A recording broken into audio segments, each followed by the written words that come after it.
dalam kitab Ar-Ruh karangan Imam Ibnu Qayyim Al-Jauziyah. Ibnu Qayyim ini mengatakan dalam kitab Ruh itu, ketika ruh seorang dicabut oleh malakul maut, maka terpisah antara ruh dengan jasad, maka dibawa kepada Allah. Itu. Setelah sampai kepada Allah, maka Allah perintahkan lagi masukkan ruh itu ke dalam jasad orang tersebut. Tapi masuk yang kedua kali ini dia tidak berinteraksi dengan tubuh kita, tapi diletakkan di tulang punggung sulbi kita ini.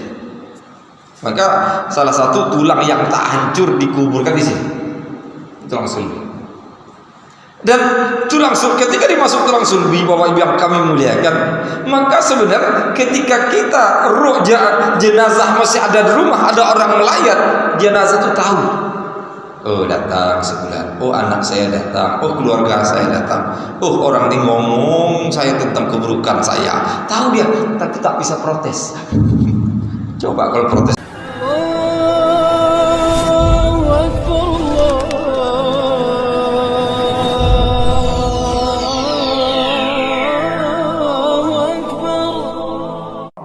Assalamualaikum warahmatullahi wabarakatuh. Alhamdulillahilladzi ja'ala al-laila wan-nahara khilfatan liman arada an yadhakkara wa arada shukura. Asyhadu an la ilaha illallah wahdahu la syarika lah wa asyhadu anna Muhammadan abduhu wa rasuluh. Qala Allah Subhanahu wa ta'ala fil Qur'anil Karim, bismillahirrahmanirrahim. Wa taqu yawman la tajzi nafsun an nafsin shay'an wa la yuqbalu minha shafa'atun wa la yu'khadhu minha 'adlun wa la hum yunsalun. Shadaqallahul 'azim. Bapak, Ibu, orang tua kami yang dimuliakan Allah, kaum muslimin dan muslimat, sidang jamaah masjid Ar-Rahman yang dirahmati Allah. Alhamdulillah, pada malam yang mulia ini kita dengan rahmat dan hidayah dari Allah Subhanahu wa taala dapat melangkahkan kaki kita ke rumah Allah yang mulia ini, walaupun tadi disirami oleh hujan, tapi tidak mengurangi azam atau azimah dan niat kita berangkat ke masjid sehingga bisa melaksanakan sholat maghrib berjamaah. Kita teruskan pengajian, mari diiringi i'tikaf di masjid yang mulia ini, dan insyaallah nanti akan kita akhiri dengan sholat isya berjamaah. Mudah-mudahan apa yang kita lakukan ini mendapat ridho dan inayah dari Allah Subhanahu wa taala. Amin ya rabbal alamin. Salam kepada Nabi kita Muhammad sallallahu alaihi wasallam. Allahumma shalli ala sayyidina Muhammad wa ala ali sayyidina Muhammad. Bapak yang kami muliakan, di dalam Al-Qur'an surat Asy-Syu'ara ayat 83 sampai 84. Di situ ada sebuah doa. Yang doa ini sebenarnya sangat berkaitan bagaimana kita melihat kehidupan kita. Diawali dengan Rabbi habli hukman wal hikmah bis shalihin waj'al li lisana sidqin fil akhirin waj'alni min warasati jannatin na'im. Dari tiga ayat ini, kalau dikelompokkan dia akan menjadi 4 persoalan. Persoalan pertama, bagaimana kita memohon kepada Allah SWT tentang hikmah, yang mana hikmah itu adalah bagian kita bisa mengeluarkan dari pikiran, analisa terhadap apa yang kita lihat. Maka doanya Rabbi habli hukman, ya Allah berikan kepadaku hikmah. Ada persoalan hikmah di sini, dia adalah disebut dengan al-fahmu al-qawi, pemahaman yang kuat, atau disebut dengan istilah menganalisa dengan kekuatan nalar. Tapi hikmah ini dia berkaitan dengan kehidupan kita. karena dia ada peristiwa bagaimana kita bisa mengambil pelajaran daripadanya. Ada sebuah berita kita bisa menyimpulkan sehingga kita bisa mengambil pelajaran daripadanya. Atau apa yang ditimpakan Allah kepada diri kita, kemudian kita mengambil pelajaran padanya, itu hikmah sebenarnya. Maka di Al-Quran ada nama surat Luqman, sering dikatakan Luqmanul Hakim. Kalau Al-Hakim itu dia seorang ahli hikmah. Walaupun perbedaan ulama terjadi, ahli tafsir ada mengatakan dia sebagai ahli hikmah, ada tidak, ada mengatakan sebagai nabi. Tapi kalau kita lihat sebuah riwayat, Allah pernah mengutus malaikat Jibril untuk menjumpai Luqman, untuk agar Luqman itu milih apakah dia menjadi ahli hikmah atau sebagai nabi. Maka turunlah Luqmanul Hakim. Ketika sampai kepada Luqman, Jibril itu berkata kepada Luqman, "Hai Luqman, engkau disuruh oleh Allah pilih antara menjadi nabi atau menjadi ahli hikmah." Luqman waktu itu mengatakan, "Saya memilih menjadi ahli hikmah." Malaikat Jibril bertanya, "Kenapa kau pilih sebagai ahli hikmah?" Luqman mengatakan, "Kalau saya pilih sebagai nabi, maka saya akan dituntun oleh Allah dengan wahyunya. Tapi kalau saya pilih ahli hikmah, maka saya mengeluarkan pikiran nalar analisis saya untuk mendapatkan pelajaran yang banyak." Ini sebenarnya apa yang kami muliakan, pelajaran yang kita lihat adalah bahwa nabi dan rasul tidak ada lagi. Maka diungkapkan Rabbi habli hukman. Sebenarnya kita mohon kepada Allah SWT agar peristiwa yang terjadi, peristiwa yang berjalan, kemudian apa yang timbul dari berita apa timpakan Allah, dia tidak begitu pergi saja tanpa pernah kita mengambil sebuah pelajaran. Padahal di balik itulah sebenarnya hikmah yang kita minta kepada Allah SWT. Ada sebuah kisah, seorang raja datang kepada Luqman. Luqman ini orangnya berkulit hitam tinggi, bahkan oleh katakan ada yang mengatakan sebagai sahabat saya tidak mengatakan. Raja tadi datang kepada Luqman membawa seekor kambing. Dia bilang, "Luqman, hai Luqman, silakan potong kambing ini." Oleh Luqman dipotonglah kambing tadi. Setelah dipotong kambing tadi, kata raja, "Hai Luqman, ambil yang terbaik daripada kambing ini." Oleh Luqman dipotongnya lidah kambing tadi, masuknya ke piring, dikasih kepada raja. Raja waktu itu diamnya raja heran, kok lidah yang terbaik dari kambing? Kalau kita mungkin daging pahanya gitu kan. Besok paginya datang lagi raja bawa seekor kambing. "Hai Luqman, potong kambing ini." Dipotong lagi kambing. Raja bilang, "Hai Luqman, ambil yang terburuk dari kambing ini." Maka dipotongnya lidah kambing, letak ke piring, kasih pada raja. Baru di sini raja bertanya, "Hai Luqman, ketika kusuruh engkau mengambil yang terbaik, kau kasihkan kepada saya lidahnya, dan ketika saya suruh engkau mengambil yang terburuk, kau kasihkan kepada saya lidahnya juga. Ada apa ini Luqman?" Luqman hanya berkata, "Hai raja, baik atau buruknya seorang tergantung lidahnya." Coba kaitannya apa yang kami muliakan? Padahal kambing, tapi dikaitkan dengan kehidupan manusia itu sendiri. Kenapa? Dia ingin menyentak semua manusia, termasuk raja tersebut, bahwa ketika lisan seorang itu baik, maka dia akan menjadi baik. Ketika lisannya menjadi buruk, dia akan menjadi buruk. Subhanallah. Ini kan contoh apa yang kami muliakan, bagaimana kita bisa mendapatkan hikmah dari segala hal. Sehingga hikmah ini yang sebenarnya akan pergi kepada kebaikan. Maka ada yang mengatakan mayurja wujuduh. Jadi hikmah itu sesuatu yang diharap terwujud. Maka ketika kita buka dalam prinsip-prinsip Islam, contoh sholat, orang kata apa hikmah sholat? Gitu. Nanti kita berruku, apa hikmah daripada ruku? Kita sujud, apa hikmah sujud? Kita berpuasa, apa hikmah puasa?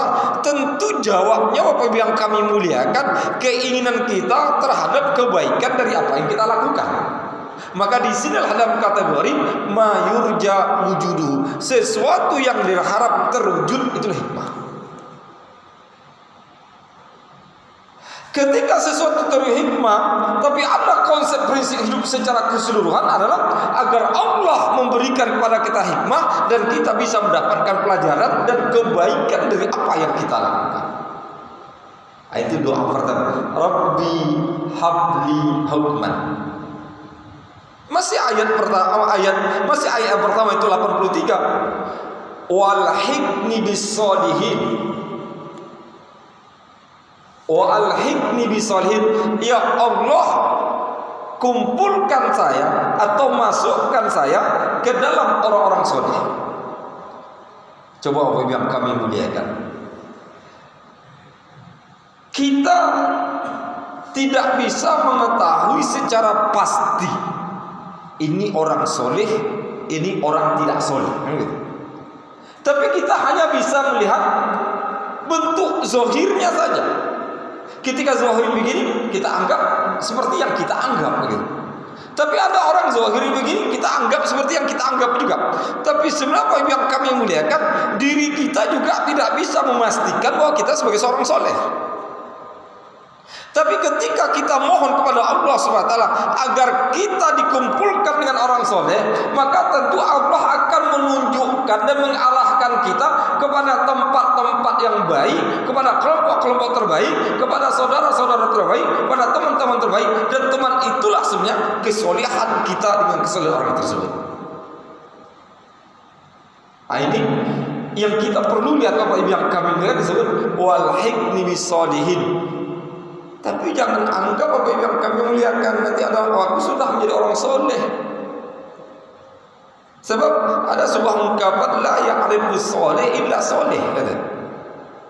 Tidak ada yang bisa mengetahui seorang itu soleh kecuali orang itu juga soleh. Kalau orang tidak soleh, maka dia tidak tahu akan kesolehan. Tapi ketika kita mohon kepada Allah agar dikumpulkan orang-orang baik, Allah akan bawa kita kepada kebaikan. Karena di zaman kita ini Bapak Ibu yang kami muliakan, dengan informasi begitu cepat dan berita begitu cepat dan perubahan masa, perubahan perilaku, perubahan budaya begitu cepat, kadang-kadang melihat kesolehan seorang itu susah. Kadang hari ini dia keras, besok lembut, belum tentu. Tapi ketika kita bawa kesolehan tersebut dengan Allah, maka Allah akan tunjukkan kita.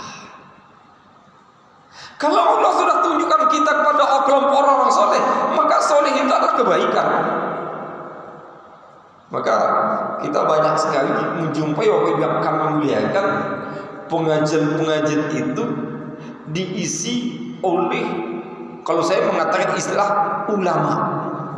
Apa itu ulama? Usia lanjut masih aktif.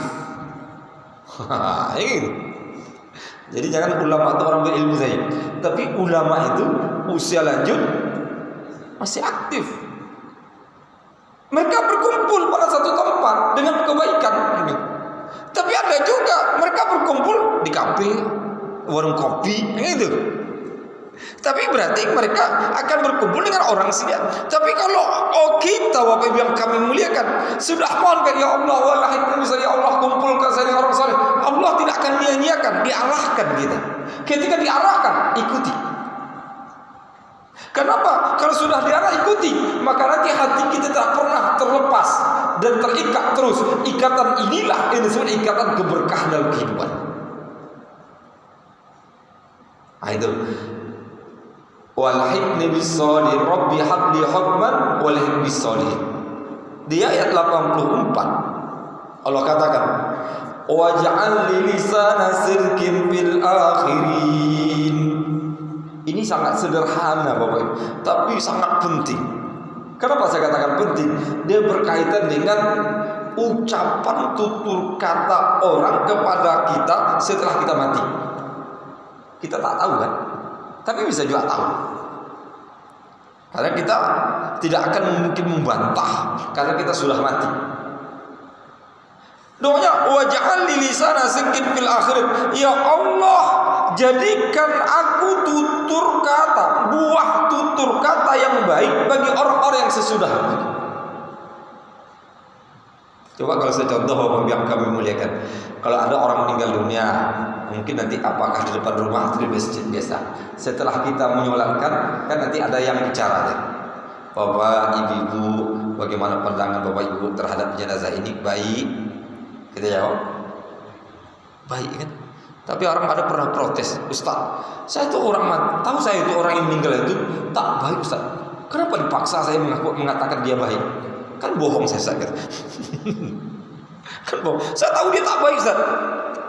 Tapi saya balik lagi, Pak, Bapak tahu dia baik sebelum mati kan? Di saat dia dicabut malaikat maut nyawanya, tahu tak Bapak dia husnul khotimah atau tidak husnul khotimah? Tak tahu.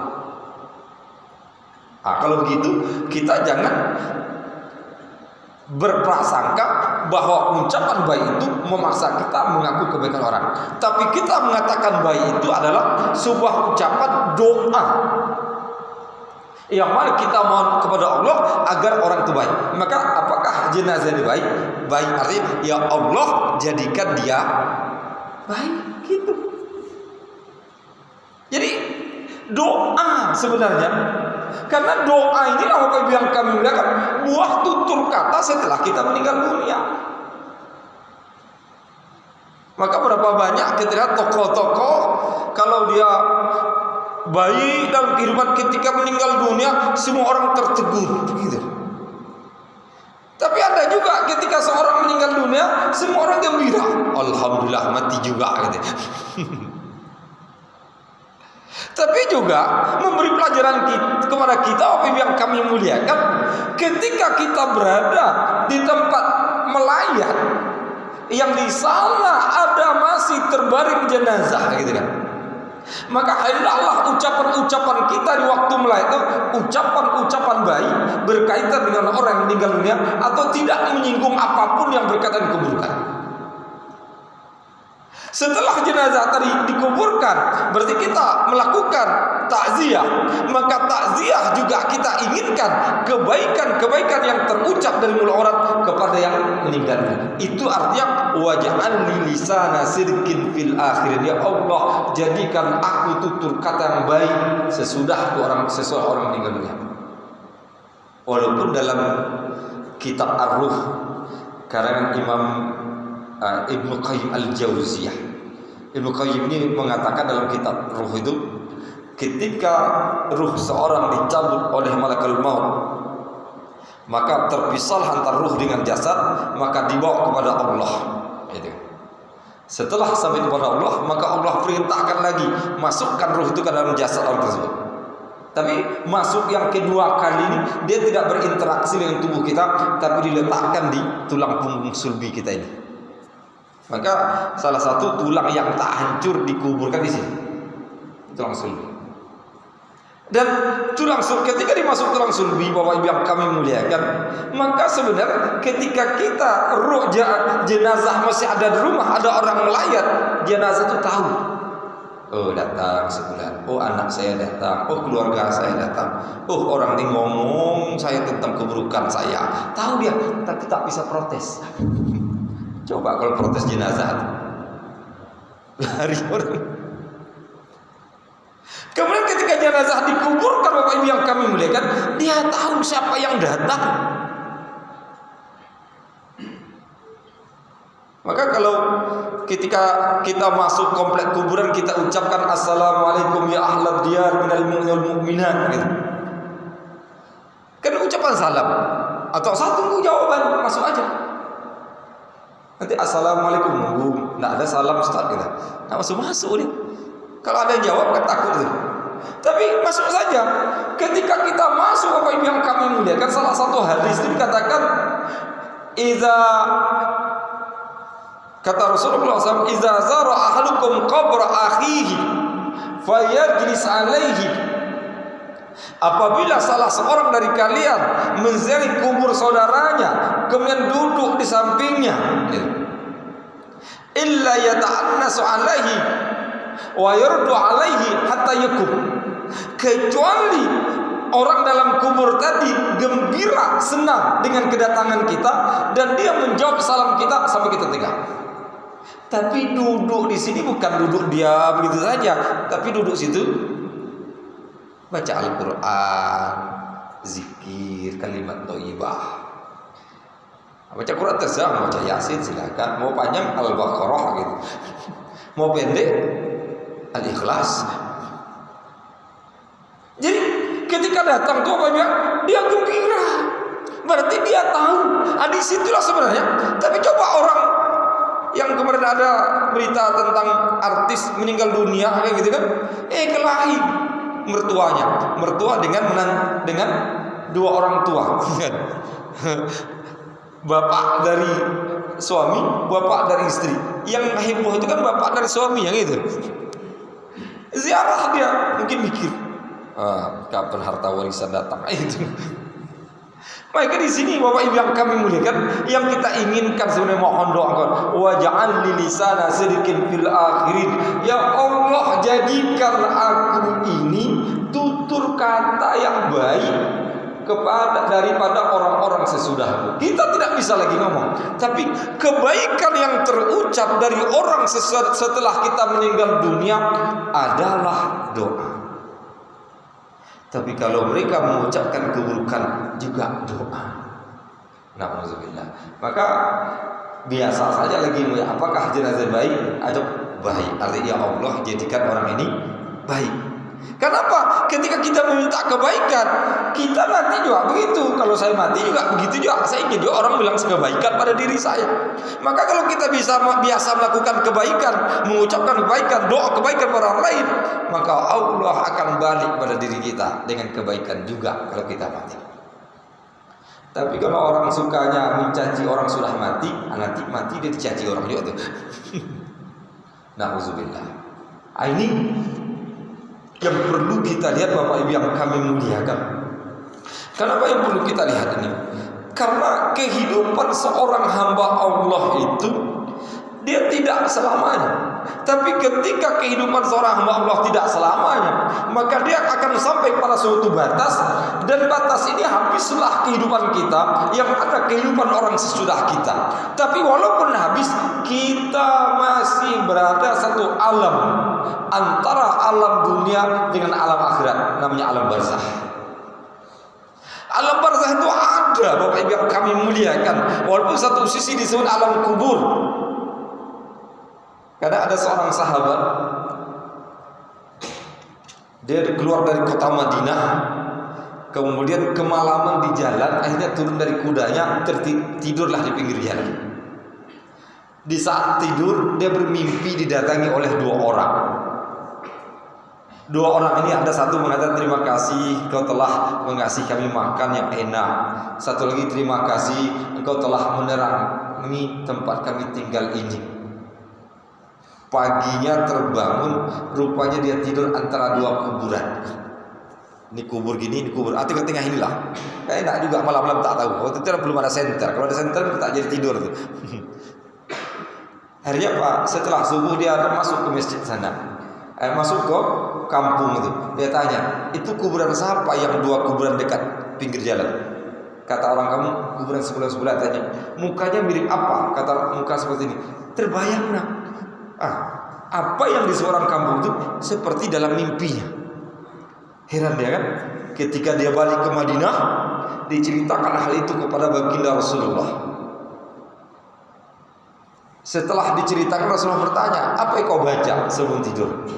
Sahabat, ya Rasulullah, karena di tengah malam, di luar lagi, saya membaca Al-Quran dan kalimat thayyibah untuk menghilangkan rasa takut saya dan tenangnya tidur saya. Hari kata Rasulullah, yang kamu baca itu bukan saja untuk dirimu, tapi juga kena orang sekitarmu. Subhanallah. Coba kalau kita bayang, masuk tidak bisa dipikirkan secara akal. Jadi artinya apa? Kita niatkan atau tanpa niatkan sampai kena. Tapi kenapa? Itu disebut dengan cahaya rahmat Allah yang diberikan kepada Allah SWT. Maka kalau kita masuk komplek kuburan, baca aja Al-Fatihah, baca. Tidak Kalau niat saya niatkan untuk orang nggak perlu, itu akan mengena pada mereka. Coba, kalau demikian Bapak Ibu yang kami melihat, inilah yang disebut dengan tutur kata yang baik setelah kita meninggal dunia. Baru ayat ke-55, 85. Di ayat 85 Allah katakan, waj'alni min warasati jannatin na'im. Waj'alni min warasati jannatin na'im. Ya Allah, jadikan aku dari pewaris surga An-Na'im. Atau kalau diterjemahkan, ya Allah, jadikan aku dari orang-orang yang mewarisi surga Jannatul Na'im. Maka kata warasah, surga, pewaris Bapak Ibu yang kami muliakan tentu akan masuk surga. Maka kalau pewaris itu tentu masuk surga, permohonan minta menjadi pewaris Bapak Ibu yang kami muliakan, artinya orang yang akan mendapatkan. Coba, kalau ada orang meninggal dunia dapat warisan, atau disebut ahli waris. Ahli waris adalah pewaris. Ahli waris sebagai pewaris, maka ahli waris mendapatkan harta yang ditinggalkan oleh mayat. Berarti ahli waris mendapatkan kesenangan, kan itu. Begitu juga kalau kita sebagai pewaris surga, maka kita akan mendapatkan kebaikan dan mendapatkan kenikmatan surga. Maka sebenarnya yang kami muliakan, tidak ada pewarisan yang paling baik kecuali pewarisan surga Jannatul Na'im. Maka ketika kita masuk kepada waj'alni min warasati jannatin na'im, sebuah doa yang terindah di mana kita memohon kepada Allah Subhanahu wa taala agar kita nanti di akhirat itu kita ini sudah mendapatkan yang disebut tiket masuk surga Jannatul Na'im. Tiketnya apa? Warisan. Jadi tidak pakai proses lagi. Sebab kalau melalui proses Bapak Ibu yang kami muliakan cukup lama. Tapi untuk mendapatkan pewaris ini sebenarnya dia dikaitkan dengan dua ayat sebelumnya. Coba, dua ayat sebelumnya. Pertama, Bapak Ibu yang kami muliakan, dengan Rabbi habli hukman wal hikmi salihin. Yang kedua, waj'al lisani sidqin fil akhir. Ayat pertama itu akan menunjukkan kepada kita tentang surga Jannatul Na'im. Artinya apa? Ketika kita mendapatkan hikmah daripada kehidupan kita ini, tentu kita mengambil kebaikan daripadanya sebuah pelajaran, dan pelajaran ini membentuk diri kita menjadi baik. Tentu memperkuat dan mengkokoh ibadah kita. Ibadah yang kokoh tentu akan wal hikmi bisolihin. Ini ibadah yang kuat akan dikumpulkan. Inilah Bapak Ibu yang kami muliakan, yang menyebabkan kita mendapat warisan surga. Subhanallah. Kita kadang-kadang di sini jadi persoalan. Kenapa saya kata menjadi suatu persoalan Bapak Ibu yang kami muliakan? Persoalannya berkaitan dengan apa? Bahwa ketika dalam kehidupan kita masih disibukkan dengan persoalan dunia, tapi kita lupa dari bahwa dunia ini ada batasnya, lupa untuk mengokohkan ibadah. Padahal ibadah itu kita di antara dua Bapak yang kami muliakan, kuantitas dengan kualitas. Ada ibadah itu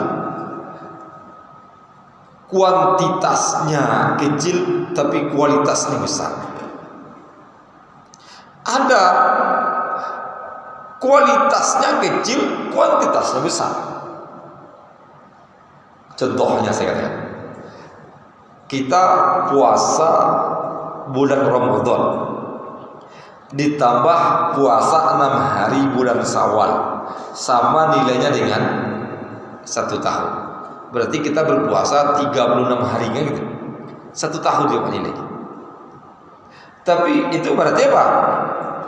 Kuantitasnya besar kan? Kualitas tahun. Kalau dibandingkan kita puasa hari Arafah. Hari Arafah hanya puasa 1 hari. nilainya 2 tahun. Nah, coba. Kuantitasnya 1 hari, tapi nilainya 2 tahun. Besar. Ini yang perlu kita lihat, sehingga apa? Ibadah yang mempunyai nilai yang tinggi, maka termasuk di dalamnya di bulan Lailatul Qadar, yaitu bulan Ramadan. Di situ ada Lailatul Qadar. Ketika kita mendapat Lailatul Qadar di 1 malam saja, nilainya sama dengan 1000 bulan. Jadi kita melakukan aktivitas tapi nilainya besar. Sama dengan Bapak Ibu yang kami muliakan, orang pergi ke masjid untuk sholat jamaah. Sebelum dia melakukan sholat jamaah di masjid, perjalanan dari rumah ke masjid, kan? Perjalanan dari rumah ke masjid itu setiap langkah itu dinilai, kayak gitu. Nah, ketika setiap langkah dinilai dengan 10 kebaikan, berarti berapa langkah? Itu berarti nilainya, kualitasnya tinggi, padahal hanya melangkah saja. Subhanallah. Sholat jamaah Bapak Ibu yang kami muliakan, kita zuhur, asar, seharusnya Bapak Ibu yang kami muliakan, jamaah sholat subuh harus lebih banyak daripada sholat maghrib. Jamaah sholat isya harus lebih banyak daripada sholat maghrib. Kenapa? Isya dan subuh mempunyai kualitas yang tinggi. Kalau kita ingin mendapatkan pewaris surga, maka ketika Rasulullah mengatakan man shallal isya fi jama'atin fa ka'annama shallas lail nisfahu wa man shalla subha fi jama'atin fa ka'annama shallal lail kullahu. Rasulullah mengatakan barang siapa sholat isya berjamaah, gitu, seakan-akan dia bangun 1 malam, bangunnya sholat malam. Dan barang siapa sholat subuh berjamaah, seakan-akan dia bangun 1 malam. Arti 1 malam itu sholat dinilai sholat, melakukan sholat. Maka arti habis sholat isya pulang tidur, gitu kan. Nanti subuh dia bangun, tidak ada sholat tahajud sedikit pun, tapi orang tersebut dinilai bangun malam melakukan ibadah gara-gara melakukan sholat subuh.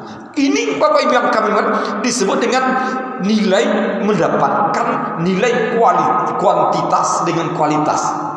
Maka tapi banyak orang sholat maghrib rajin, isya tak datang. Subuh apalagi. Ada lagi orang zuhur rajin gitu, asar nak pergi. Padahal kalau kesibukan hari, zuhur sibuk, asar sibuk, maghrib sibuk gitu, isya zuhur, isya subuh jangan sampai sibuk gitu. Ini yang membuktikan Jannatul Naim, pewaris. Maka ketika prinsip pewaris ini Bapak Ibu yang kami muliakan, kita bawa dalam kehidupan kita, tentu di sini akan mewujudkan diri kita lebih tenang kita menghadap Allah Subhanahu wa taala. Maka 3 ayat tapi bermakna 4. Rabbi habli hukman. Kita mohon kepada Allah agar kita mendapatkan hikmah-hikmah dari perjalanan hidup. Kedua, wal hikmi sholihin. Kita mohon kepada Allah kita dikumpulkan dengan orang-orang soleh. Kalau kita dikumpulkan dengan orang soleh, tentu kita akan menjadi, kesolehan itu akan menguatkan diri kita. Yang ketiga, waj'al li lisani sidqin fil akhirin.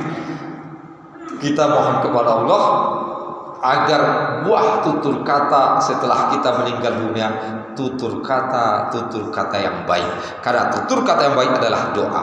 Yang keempat adalah waj'alni min warasati jannatin. Keempat ini adalah memohon kepada Allah agar kita menjadi pewaris surga Jannatul Naim, tentu atas rahmat Allah SWT. Maka kita akan mendapatkan pewaris tersebut dan insya Allah akan mendapatkan ketenangan di hadapan Allah SWT. Inilah barangkali Bapak Ibu yang kami muliakan kajian kita pada malam hari ini. Barangkali waktu kita masih ada sedikit lagi, 4 atau 5 menit lagi. Mungkin ada pertanyaan atau ada yang perlu kita diskusikan, saya persilakan.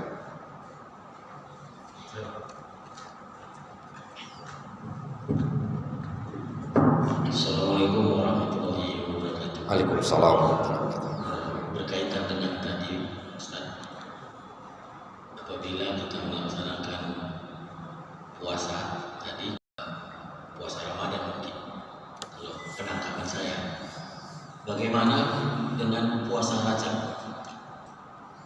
Karena dalam puasa Rajab ini banyak pendapat-pendapat yang berbeda-beda.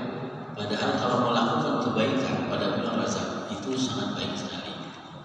Tapi pengertian puasanya ini yang membuat orang bingung. Karena katanya kalau melaksanakan puasa Rajab itu pahalanya 1 tahun atau 2 tahun yang akan datang itu dianggap sudah melakukan perbuatan kebaikan, begitu Ustaz. Jadi untuk ini kami mohon penjelasan. Terima kasih. Assalamualaikum warahmatullahi wabarakatuh. Waalaikumsalam. Bapak yang kami muliakan, bulan Rajab, kemudian bulan Sa'ban, satu lagi bulan Zulhijjah. Ini selalu menjadi perbincangan tentang puasa sunat. Bulan Rajab 1 sampai 10, ya kan? Sa'ban juga begitu, tanggal 1 atau Safar nisfu Sa'ban. Kemudian bulan Zulhijjah tanggal 1 sampai tanggal 9 Zulhijjah. Nilainya Bapak Ibu yang kami muliakan, kita tidak melihat kepada puasanya, tapi nilainya lah terletak di mana Rasulullah meletakkan beberapa amaliyah yang dianjurkan kepada kita untuk kita lakukan di bulan-bulan tersebut. Ketika ada yang menyampaikan sebuah periwayatan, puasa tanggal 1 sekian pahala, puasa hari kedua sekian. Ini memang kalau di dalam para ahli hadis sering ditelusuri, hadisnya hadis dhaif. Tapi kalau bagi saya, bagi yang mau melakukan silakan. Masalah banyak atau tidaknya kan urusan Allah. Tapi ketika yang melakukan silakan, dan ganjaran pasti Allah kasih.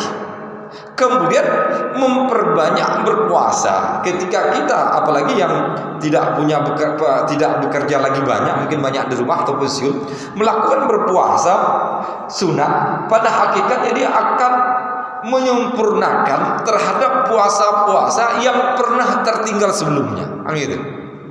Mungkin waktu dia baru umur 15-16, puasa Ramadan bolong-bolong gitu kan, maka memperbanyak puasa itulah bagian untuk menyempurnakan. Begitu juga sholat, kita memperbanyak sholat sunat, sebenarnya dia untuk menutupi kalau ada sholat-sholat kita yang belum pernah kita lakukan sholat. Cuma terhadap ganjaran itu memang terjadi pro kontra. Ada mengatakan hadis dhaif. Kalau hadis dhaif tidak dilakukan. Tapi sebenarnya kita bukan melihat kepada hadis dengan ganjaran sekian banyak, tapi kita lihat itu adalah ibadah puasa, dan puasa sunat ini otomatis Allah akan kasih ganjaran. Tidak ada sebenarnya kebaikan yang tidak diberi kebaikan, gitu. Kalau ada orang puasa untuk mendapatkan murka Allah, itu kan tak puasa namanya. Pasti dia ingin mendapatkan kebaikan. Maka Rajab itu sendiri punya nilai, kan? Baik itu puasa, berinfak, bersedekah, baca Quran, berzikir, begitu juga bulan Sa'ban nanti. Sehingga nanti sebenarnya doa yang kita baca, Allahumma barik lana fi Rajab wa Sa'ban wa balighna Ramadan, itu kan artinya sederhana, ya Allah berkahi kami di bulan Rajab dan Sa'ban, sampaikan kami bulan Ramadan. Sederhana, tapi sebenarnya di balik itu Rasulullah memberikan kepada kita sebuah peringatan, 2 bulan lagi kita masuk Ramadan loh, kayak gitu. Ramadan itu nilainya tinggi, maka siapkanlah diri di Rajab Sa'ban sehingga Ramadan tadi betul-betul sudah kokoh. Maka kalau orang banyak berpuasa di Rajab, banyak berpuasa di Sa'ban, Ramadan itu tidak terlalu berat.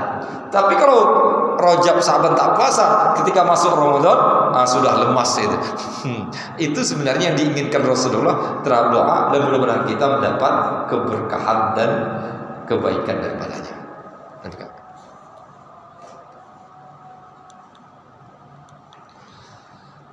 Cukup barangkali karena sudah masuk sholat isya. Bapak Ibu yang kami muliakan, demikianlah kajian kita pada malam hari ini. Mudah-mudahan apa yang kita kaji mendapat ridho dan inayah dari Allah Subhanahu wa taala. Akhir kalam, assalamualaikum warahmatullahi wabarakatuh.